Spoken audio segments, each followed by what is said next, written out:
This number looks harmless, $83. You can probably find $83, skip a couple of takeout orders, move some money around, pay it, and you are done. At least that's what your brain thinks. Because here is the strange part. A credit card company can tell you that $83 is enough for this month, while the same statement is telling you that your debt could take years to disappear. So, what is the $83 actually doing? And why is there another number on the statement that almost people barely notice? That's where this gets interesting. Let's call him Jack. Jack is not financially reckless. He's normal. A car repair, a laptop, a few expensive dinner. One month that was tight, then another. And eventually, purchases stop feeling like purchases. They become a balance. Jake sees the $3,000. He doesn't like it. Then he sees the $83. And suddenly, the problem feels manageable. He thinks, I can handle $83. And technically, he can. But that's not the question he should be asking. The real question is, how much of this $83 is actually getting me closer to zero? Because Jake experiences the entire payment. His checking account goes down by $83, but his credit card is not just waiting for his payment, it's charging interest. And that changes everything.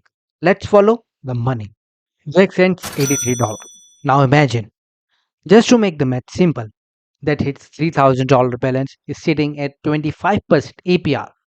25% divide across year works out roughly $62.50 of interest over a month on a $3,000 balance using a simple monthly approximation. The exact amount on a real credit card can differ because interest is commonly calculated using daily balances and the account's specific term. But watch what's happened. So, in this simplified example, Jake sends in $83. Roughly $62.50 represents the cost of carrying the balance. That leaves only about $20.50 to take the principal. And suddenly, $83 doesn't look quite as powerful. But here is the part that has nothing to do with math. Jack doesn't feel that $62.50. He feels the $83. He sees payment successful. Green check, problem handled. He closes the app and the next month he does it again. Every month give him the same little victory. I made my payment. But that's not the same as I reduced my debt meaningfully. And that distinction is the trap. Because Jack's statement contains another number, not hidden, not secret, right there. And this number answers a completely different question. The minimum payment asks, what's the minimum I need to pay this month? But the other number asks, what would I need to pay each month to eliminate this current balance in about 3 years? And for Jack, the difference is about to become very uncomfortable. For this hypothetical $3,000 balance at 25% APR, a simple 36-month calculation come out to roughly $119 a month. Look at those numbers, $83 and $119. That's only about a $36 difference. But financially, they represent two completely different mindsets. $83 says keep the account current. $119 says give this balance a definite path to zero. And that's the distinction most people miss. Now, don't take the wrong lesson from this. The minimum payment is not evil. It is not a scam, and you should not ignore it. The minimum is the amount you generally need to pay by the due date to keep the account current. The problem is what happens when you turn the minimum into your entire payoff strategy. Because the minimum answer, what do I need to pay right now? It doesn't answer what's the fastest realistic way for me to get out of this balance. Those are different questions. And once you separate them, the whole statement looks different. So, here is the rule. Don't treat the minimum as your destination. Treat it as your floor. Then look for the 36-month payoff figure on your statement. If that amount fits your budget, use it as a benchmark. Not because you are required to pay it, you are not, but because it gives you something the minimum doesn't, a finish line.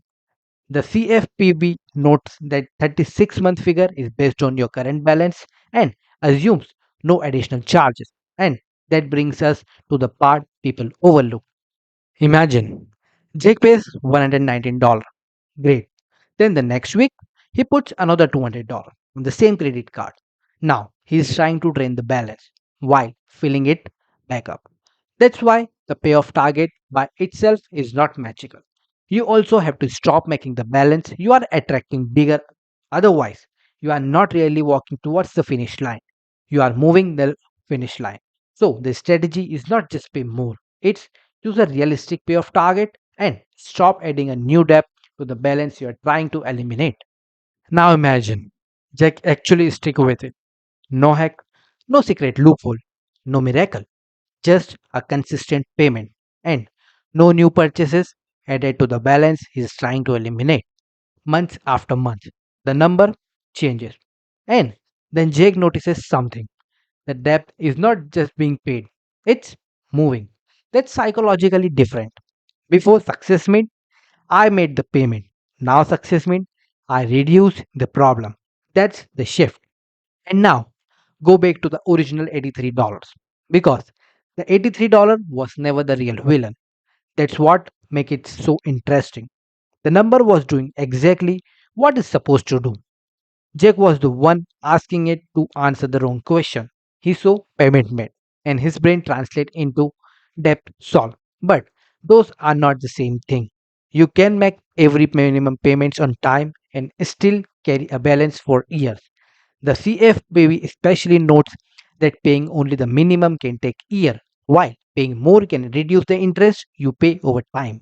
So the next time your credit card statement arrives, don't just look at the number the app puts in front of you. Look at three things. One, your balance. Two, your minimum payments. Three, your 36 months payoff figure. If your statement provides one, then ask yourself which number is actually taking me towards zero. Because the smallest number is not automatically the smartest number. And here is what I want you to remember. The minimum payment can keep your account current, but it does not have to be your plan. If you can afford more, a deliberate payoff target can help you reduce the balance faster and reduce the interest you pay over time. And if you can't afford the 36-month figure, don't panic. Don't skip the minimum. The point is not to manufacture a payment you can't afford. Point is to stop confusing am I keeping up with am I getting out? Because sometimes the most expensive number on your credit card is not the biggest number, is the one that's just small enough to make you feel safe.